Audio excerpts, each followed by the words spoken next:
आइए शुरू करते हैं सवाल जवाब। मेरा पहला सवाल, पैर बोला और सबने सर बताई। जहां पर मैं नहीं हम कहकर लोग जुड़ते हैं, वहां पर इस तरह का विहार बन जाता है जो सभी के लिए एक आदर्श हो जाता है। बाबा साहब ने हम सबको एक आदेश दिया था, हर बुद्धिस्ट व्यक्ति को सहपरिवार हर रविवार को विहार में जाना ही चाहिए, ये उसका कर्तव्य है। बने रहे आवाज इंडिया टीवी के साथ और देखते रहे अपना विहार अपनी आवाज।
दर्शकों, सभी उपासक उपासिकाएं आ चुके हैं और इंतज़ार आपका ही था, आप भी आ चुके हैं।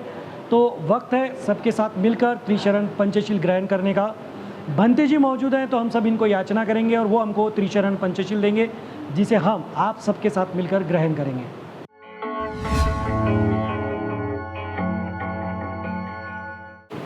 याहं वदामि तं वदेथ।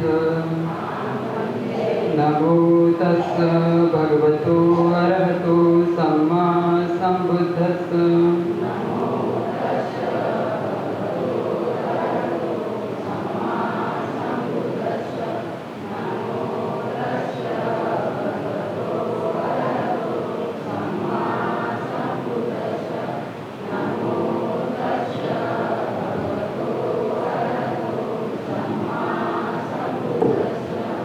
बुद्धं शरणं गच्छामि।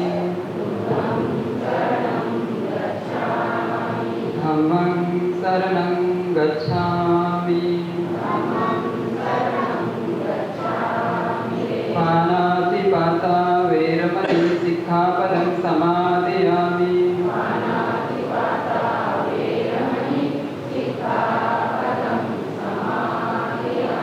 मैं प्राणी हत्या करने से विरत रहने की शिक्षा ग्रहण करता हूँ। आदेन दाना वेरमणि सिक्खापदं समादयामि।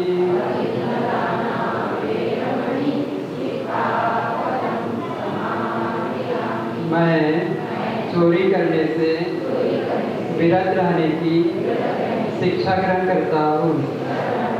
कामेषु मिच्छाचारा वेरमणि सिक्खापदं समादयामि।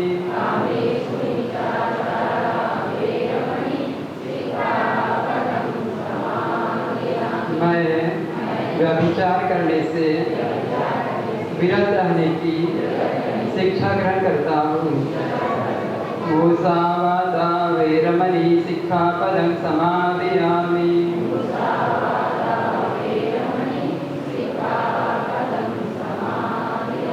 मैं झूठ बोलने, कठोर वचन बोलने, व्यर्थ की बातें करने एवं चुगली करने से विरत रहने की शिक्षा ग्रहण करता हूँ।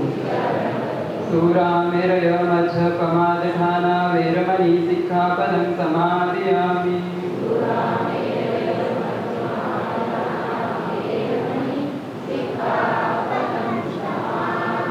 मैं नशीली वस्तुओं का सेवन करने से विरत रहने की शिक्षा ग्रहण करता हूँ। साधु साधु साधु।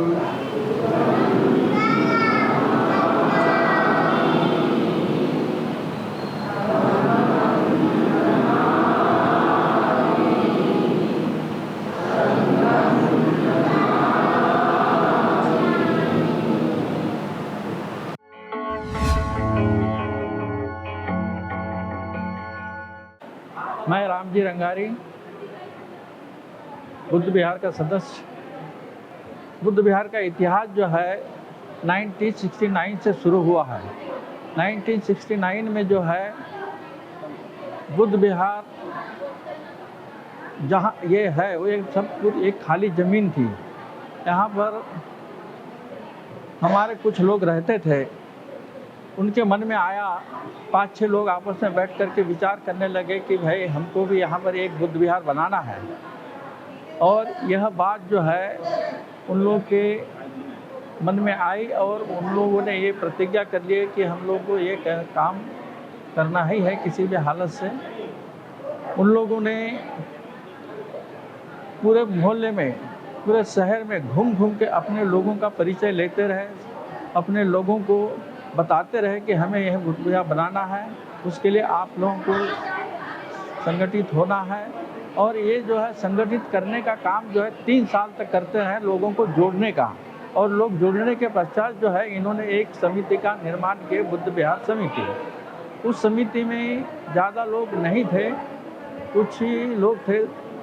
और उसके पश्चात जो है समिति की संख्या बढ़ते गई और उसमें से 14 आदमी ऐसे थे जिन्होंने अपने दान से बुद्ध विहार की ज़मीन खरीदी। बुद्ध विहार की ज़मीन खरीदने के पश्चात जो है इस कार्य को जो है 3 साल लग गए। बुद्ध विहार की ज़मीन खरीदी 73 में, जनवरी 73 में बुद्ध विहार की ज़मीन खरीदने के बाद बुद्ध विहार का रजिस्ट्रेशन हुआ। तत्पश्चात जो है हमारे जो सदस्य लोग थे, जो कार्यकर्ता थे, उन्होंने जो है सबसे पहले यहाँ पर एक ऑफिस का निर्माण किया। ऑफिस में क्या था कि वो जो है एक झोपड़ी थी जो 10 बाई 12 की झोपड़ी बनाए और उस झोपड़ी में भगवान बुद्ध का और डॉक्टर बाबा साहब आम्बेडकर का फ़ोटो रख कर के हर संडे को आकर के मीटिंग करते थे और आगे की योजना बनाते रहते थे कि आगे हमें किस तरह से बुद्ध विहार का निर्माण करना है। तो उसके लिए जो है इन लोग जो है बहुत परिश्रम किए, अपने तन मन और अपना समय दे कर के और घूमते थे और लोगों को सदस्य बना करके उनसे चंदा लेते थे। सदस्यता शुल्क 100 रुपया था और फिर मासिक चंदा जो है 10 रुपये था। इस तरह से चंदा लेकर के इन लोग जो है जितने भी हमारे पर्व होते हैं, बौद्ध पर्व, ये सारे पर्व मनाते थे, उसका भी चंदा लेते थे। उसमें बहुत कटौती करके कम पैसे में इन लोग कार्यक्रम करते थे और पैसा उसमें से बचा करके बैंक में इकट्ठा करते थे। उस पैसा जब ये इस प्रक्रिया को 10 साल लग गए, 10 वर्ष गुजरने के बाद हमारे पास जो है काफ़ी पैसा इकट्ठा हुआ और उसके पश्चात जो है फिर इनके मन में आया कि हमको अब निर्माण कार्य करना है, भूमि पूजन करना है।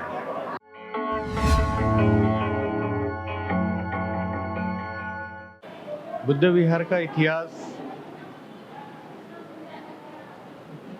25/4/1973 को बुद्ध विहार समिति द्वारा यह ज़मीन खरीदी गई और हमारे पुराने सदस्यों द्वारा अथक प्रयास से ये ज़मीन का रजिस्ट्रेशन हुआ और बुद्ध विहार के रूप में एक झोपड़ी का निर्माण किया गया। तत्पश्चात 1982 में डॉक्टर भदंत आनंद कौशल्यान जी इस विहार का भूमि पूजन किया गया और नीचे का जो हाल दिख रहा है सांस्कृतिक भवन, वह लोगों के सहयोग से वो हाल का निर्माण किया गया और इस हाल में अहम भूमिका के रूप में जिनको प्रेरणा स्रोत मानते हुए फुलनबाई तिरपुड़े, हिरकने आई, डोंगरे आई, इनका बहुत बड़ा योगदान रहा और साथ में महिला मंडल के द्वारा भी लोगों से सहयोग राशि लेकर इस विहार का निर्माण किया गया और इस विहार में निरंतर सामाजिक धार्मिक क्षेत्र में विशेष रूप से विशेष कार्य किया जाता है। विहार समिति द्वारा सांस्कृतिक भवन का निर्माण किया, वाचनालय का निर्माण किया, भिक्खु निवास का निर्माण किया और हर वर्ष बुद्ध विहार में भंते जी वर्षावास करते हैं और बौद्ध उपासक उपासिकाओं को धम्म देशना, भगवान बुद्ध और उनका धम्म का प्रचार प्रसार एवं समापन के अवसर पर कठिन चीवरदान का कार्यक्रम भी बुद्ध विहार समिति द्वारा किया जाता है।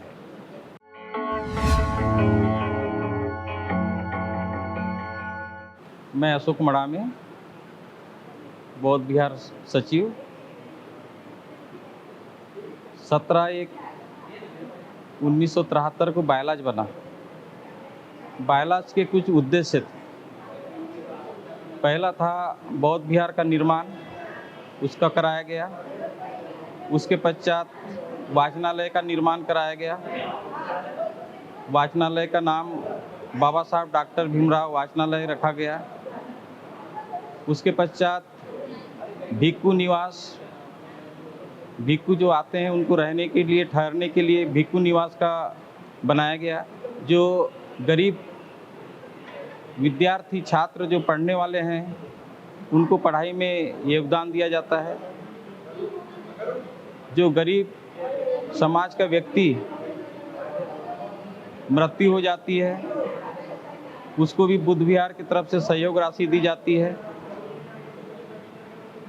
अभी फ्यूचर में शिशु विहार स्कूल बनाने की भी योजना चल रही है, उसके पर भी समिति विचार कर रही है। जो बौद्ध विहार में जो धार्मिक कार्य होते हैं, सभी उपासक उपासिकाएं बहुत संख्या में उपस्थित होकर के उसको कार्यक्रम को आयोजित करती है। जो भंते आते हैं, एक दिवसीय सेमिनार भी किया जाता है। अभी जो विपस्सनाचार्य आते हैं उनके द्वारा भी एक दिवसीय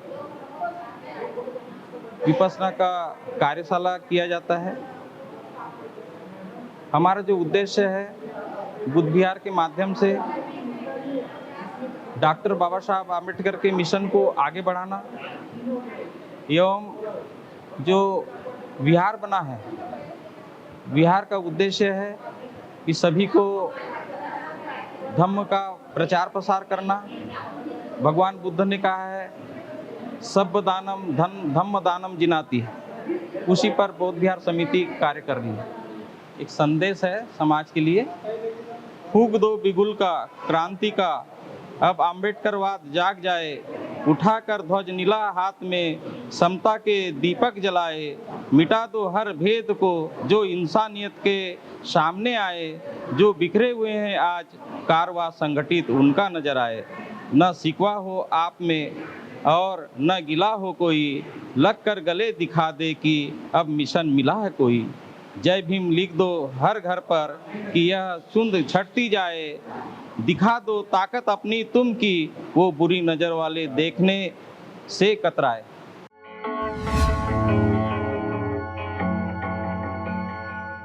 अलका चौहान है। इस बुद्ध विहार की नींव उस समय रखी गई जब भिलाई स्टील प्लांट के कारण हमारे समाज के बहुत कम परिवारों की यहाँ बसाहट थी। उस समय कुछ गणमान्य व्यक्तियों ने यहाँ चंदा जमा करके इस बुद्ध विहार के लिए ज़मीन खरीदकर उस पर बुद्ध विहार बनाकर दुर्ग जिले में बौद्ध धर्म का पदार्पण करवाया। आज हमारी सामाजिक उन्नति के अनुरूप यह बुद्ध विहार बना है। प्रगति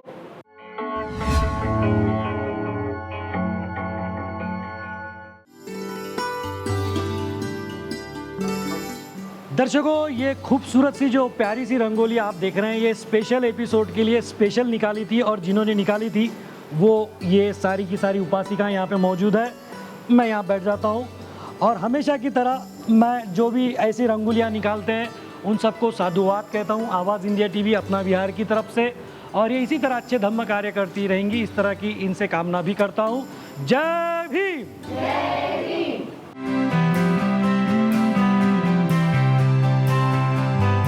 दर्शकों, वक्त हो गया है सवाल जवाब का। आप देख सकते हैं सारे उपासक उपासिकाएं बालक बालिकाएं बड़ी तादाद में यहाँ पर मौजूद हैं। दर्शकों, मैं आपको बता दूं कि जब हम यहाँ पे शूट के लिए आए तो यहाँ पर तेज़ बारिश थी, बिजली भी चली गई थी, बावजूद इसके आज इतनी संख्या में यहाँ पर उपासक उपासिकाएं मौजूद हैं। ये धम्म के प्रति इनका समर्पण कितना है इस पे से आप जान सकते हैं। तो आइए शुरू करते हैं सवाल जवाब। आप सब लोग तैयार हैं? आवाज से लगा आपको तैयार है। फिर से पूछ लेता हूँ, आप सब तैयार हैं? ये जबरदस्ती वाला था। चलिए खैर, आप भी बढ़ते हैं, शुरू करते हैं सवाल जवाब।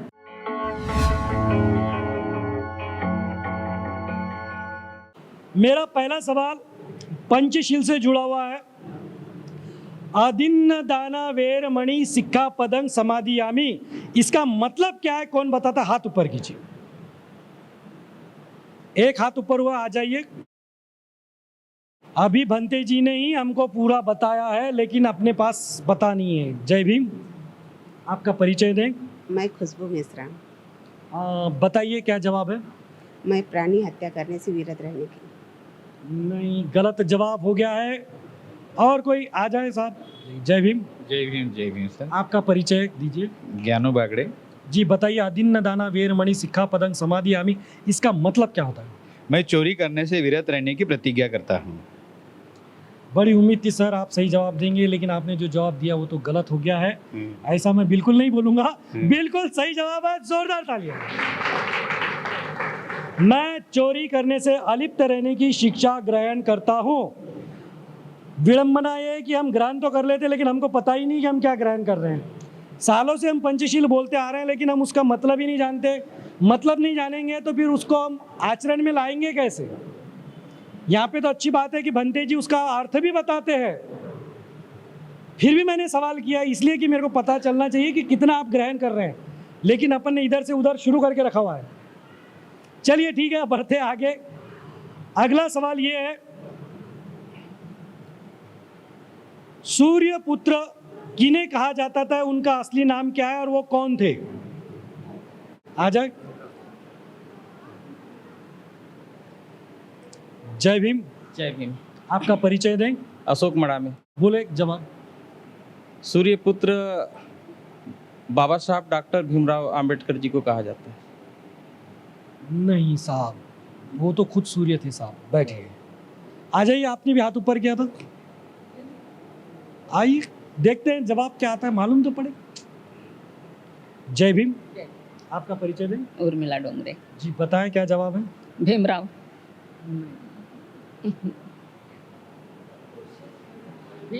फिर से मैं एक बार प्रश्न को दोहराता हूं, बैठ जाए आप। सूर्य पुत्र किन्हें कहा जाता था, वो कौन थे और उनका असली नाम क्या था? आ जाए यहाँ पर, सवाल को समझ लें। जय भीम।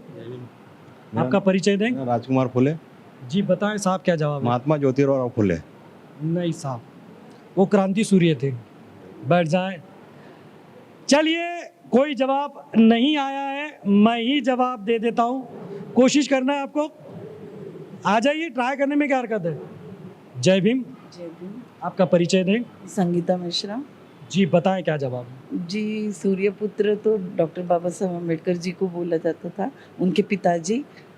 गलत बोल रही है। ये जवाब दे चुके हैं लोग। अच्छा। सूर्यपुत्र यशवंतराव अंबेडकर जी को कहा जाता था और वो बाबा साहब के सुपुत्र थे। और वो सूर्य जो है यानी हमारे बाबा साहब और उनके जो पुत्र हैं वो यशवंतराव जी अंबेडकर, जिन्हें भैया साहब भी कहा जाता है, उन्हें कहा जाता है। चलिए आगे बढ़ते हैं अगले सवाल की। और मुझे ये बताइए, महाकारुणिक तथागत भगवान गौतम बुद्ध, इनकी माता जी का नाम क्या था। आ जाए, सबसे पहले हाथ ऊपर किए, आ जाए। जय भीम। आपका परिचय दें। सुषमा गर्डे। जी बताएं जवाब। माया देवी। आ जाए, और कोई है ही नहीं।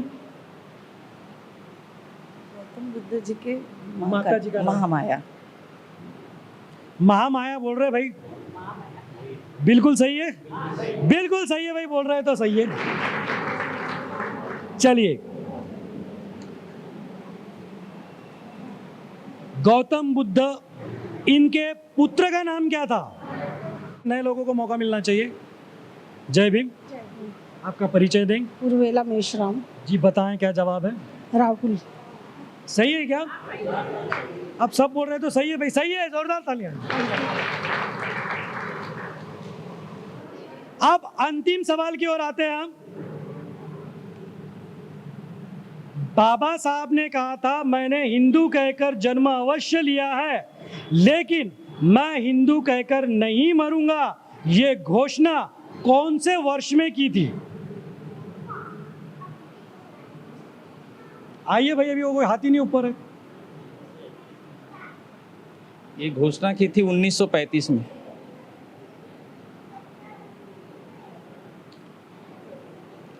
बिल्कुल सही जवाब है, जोरदार तालियां। 1935 में बाबा साहब ने ये घोषणा की थी और 1956 में इस घोषणा को पूरा भी करके दिखाया है, जिसका नतीजा आज हमारे सामने हम सब उनके ही अनुयायी है। तो सवाल जवाब मैं यहीं समाप्त करता हूँ, वक्त आगे बढ़ने का, आगे बढ़ते हैं। दर्शकों, मैदान सज गया है। खिलाड़ी के रूप में उपासक उपासिकाएं हमारे साथ में हैं। ये वही गेम का इंतजार कर रहे हैं जिस गेम का हर रात आप करते हैं बेसब्री से इंतजार, जिस गेम से आप सभी को है ढेर सारा, जो गेम सबको लगता है और जो गेम खेलने का हर रात आप देखते हैं, और उस गेम का नाम है दर्शकों भीम का। तो दर्शकों, खिलाड़ी के रूप में उपासक एक ही हमारे पास, बाकी सारी उपासिकाएं हैं। तो ये गेम कैसे, जो दर्शक पहली बार देख रहे हैं मैं उनको बता दूं, बड़ा ही आसान गेम है। इन सभी को मेरी ओर देखकर जय भीम जय भीम जय भीम जय भीम जय भीम जय भीम कहना है। इस बीच इनसे मैं हाथ, पैर, नाक, कान, सर, इसमें से कोई भी एक बॉडी पार्ट को छूने के लिए कहूंगा। उन्हें कहते से ही करके दिखा देना है। जो कहते से ही कर देगा वो अपना विनर कहलाएगा। एक ट्रायल ले लेते हैं और फिर हम गेम स्टार्ट करते हैं। Okay ready. ये ट्रायल है गेम के अंदर। रेडी, एक मौका और मिल गया आपको। ओके रेडी, सर को हाथ लगाइए। ओके, नीचे ले लीजिए। इतने धीरे नहीं चलेगा, फास्ट करना पड़ेगा। दर्शकों, सबको मैंने सर को छूने के लिए कहा, सबने सर को छूकर दिखा दिया है। यहां से लेकर वहां तक सभी ने बराबर किया है। इसका क्या मतलब हुआ? जी हाँ, बिल्कुल सही बात है। इसका मतलब ये हुआ कि वहां से लेकर यहां तक किसी को भी छोटा सा भी, इत्तू सा भी मेंटली प्रॉब्लम नहीं है। सभी दिमागी रूप से विकसित है, सामान्य स्वस्थ मस्त है और ऐसे हम ऐसी कामना करते हैं। अब देखना ये है कि गेम शुरू होने के बाद होता क्या है। तो आप भी देखिए और हम भी देखते हैं। शुरू करते हैं भीम का।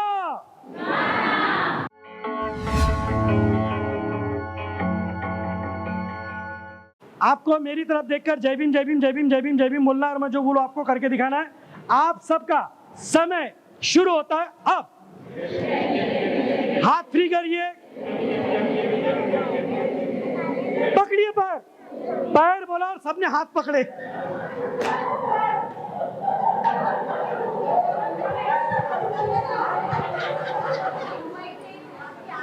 ये सब फिर से गहरे सदमे में चले गए हैं। आपको क्या करने के लिए कहा था? अभी क्या बोला? आवाज नहीं आ रहा, बराबर बोल रहे पैर। और इन्होंने क्या किया? इसका मतलब यही हुआ है आज भी कोई विनर नहीं है। 490 एपिसोड हो गए, आज तक एक भी विनर नहीं है। क्यों नहीं है?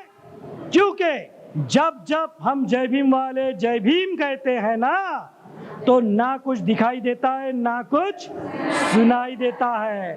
और जब मैं बोलता हूँ इनको ये कीजिए और ये लोग बेचारे ये उल्टा कर देते हैं। तो आज भी कोई विनर नहीं, इसलिए बड़े अभिमान से एक बार फिर से सीना तान के मैं यही कहूँगा कि मैं हूँ भीम का दीवाना और ये सारे बन गए भीम के दीवाने। बढ़ते हैं आगे।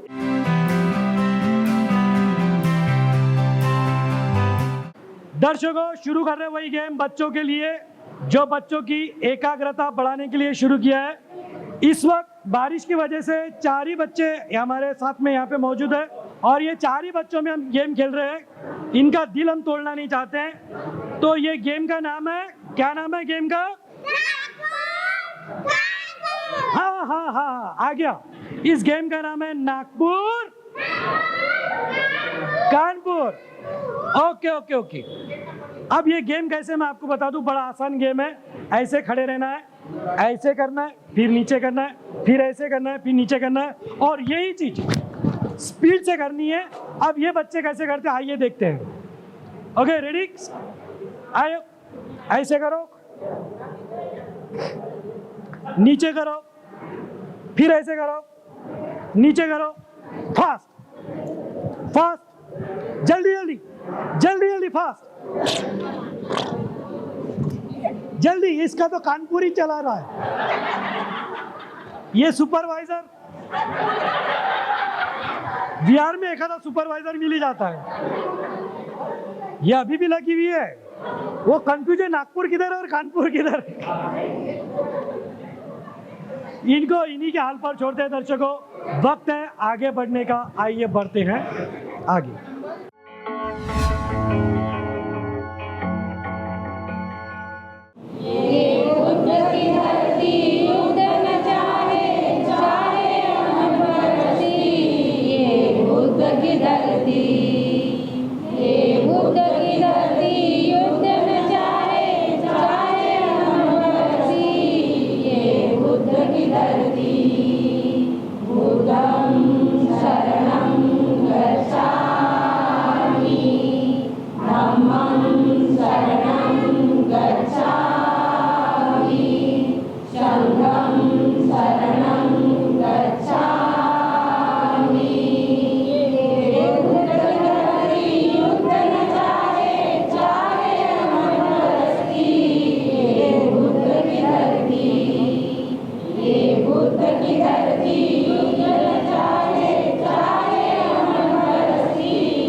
स्वरूप हो, तुम करुणा के हो सागर, तुम विश्वरूप हो। वो सूर्य से भी तेजों में, वो सूर्य से भी तेजों में गौतम का रूप हो। तुम करुणा के हो सागर, तुम विश्वरूप हो। तुम करुणा के हो सागर, तुम विश्वरूप हो।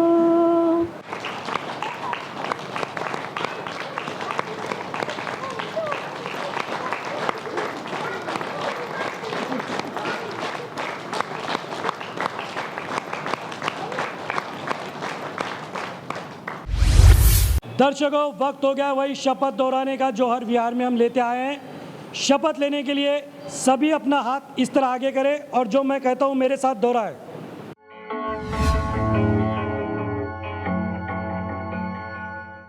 हम सभी बौद्धजन बाबा साहब के अनुयायी मिलकर ये शपथ लेते हैं, हम सपरिवार हर रविवार और छुट्टी के दिन परिसर के विहार में जाएंगे, वहां वंदना करेंगे, यथाशक्ति धम्मदान करेंगे, साथ ही एक दूसरे के सुख और दुख में मिलकर हम शामिल होंगे। आवाज इंडिया टीवी के माध्यम से हम सब मिलकर ये शपथ लेते हैं। नमो बुद्धाय, जय भीम। हाथ नीचे करें। दर्शकों, उम्मीद करता हूं कि आपने भी हमारे साथ मिलकर न सिर्फ शपथ ली होगी बल्कि इसका पालन भी हमेशा की तरह आप कर रहे होंगे और करते रहेंगे। वक्त आगे बढ़ने का, बढ़ते हैं आगे।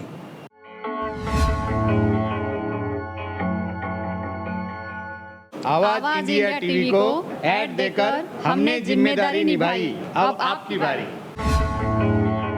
आवाज इंडिया टीवी को मैंने विज्ञापन देकर अपनी जिम्मेदारी निभाई, अब आपकी बारी है। मैंने आवाज इंडिया टीवी को विज्ञापन देकर मैंने अपना कर्तव्य निभाई, अब आपकी बारी। मैंने आवाज़ इंडिया टीवी को ऐड दे करके जिम्मेदारी निभाई, अब आपकी बारी। आवाज इंडिया टीवी को ऐड देकर मैंने जिम्मेदारी निभाई, क्या आप भी निभाएंगे? आवाज इंडिया टीवी को ऐड देकर हमने जिम्मेदारी निभाई, आप कब निभा रहे हैं बताइए। आवाज इंडिया टीवी को विज्ञापन देकर हमने जिम्मेदारी निभाई, क्या आपने निभाई? आवाज इंडिया टीवी को ऐड देकर मैंने जिम्मेदारी निभाई, अब आप भी निभाइए। आवाज इंडिया टीवी को ऐड देकर अपनी जिम्मेदारी निभाई है, अब आपकी बारी। आवाज इंडिया टीवी को ऐड देकर जिम्मेदारी निभाई, आपकी बारी। आवाज दीजिए टीवी को ऐड देकर मेरी जिम्मेदारी निभाई, अब आपकी बारी। आवाज इंडिया को ऐड देख के मैंने अपनी जिम्मेदारी निभाई, अब आपकी बारी है। आवाज इंडिया टीवी को ऐड देकर जिम्मेदारी निभाई है, अब आपकी बारी है। आवाज इंडिया टीवी को ऐड देकर मैंने अपनी जिम्मेदारी निभाई, अब आप कब निभाओगे। आवाज इंडिया टीवी को ऐड देकर मैंने जिम्मेदारी निभाई, अब आपकी बारी है। आवाज इंडिया टीवी को ऐड देकर मैंने अपनी जिम्मेदारी निभाई, अब आपकी बारी। आवाज इंडिया टीवी को ऐड देके अपनी जिम्मेदारी निभाई, फिर आपकी पारी।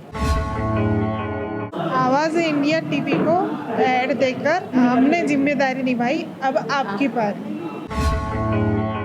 आवाज इंडिया टीवी को ऐड देकर हमने जिम्मेदारी निभाई, अब आपकी बारी। आवाज इंडिया टीवी को ऐड देकर हमने जिम्मेदारी निभाई, अब आपकी बारी। आवाज इंडिया टीवी को ऐड देकर हमने अपनी जिम्मेदारी निभाई, अब आपकी बारी। आवाज इंडिया टीवी को विज्ञापन देकर मैंने जिम्मेदारी निभाई, अब आपकी बारी। आवाज इंडिया टीवी को ऐड देकर मैंने जिम्मेदारी निभाई, अब आपकी बारी।